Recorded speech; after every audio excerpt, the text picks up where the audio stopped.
Our recording was having radar acceleration. Own ship speed 30 knots. The tail you have to adjust. Okay, you have your speed and then you have your distance from your ship. So target number 1 distance 4.5, bearing 045, and the speed is 30 knots. The same with your own ship. Remember that the course is 270.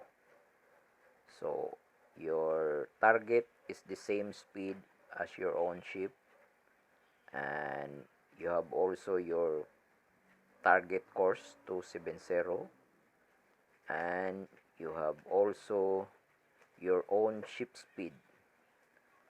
So this scenario is for collisions because it is a very 45 degrees bearing, and the speed of your target and your own ship is the same, 30 knots. So the motion is relative. Okay, so we have to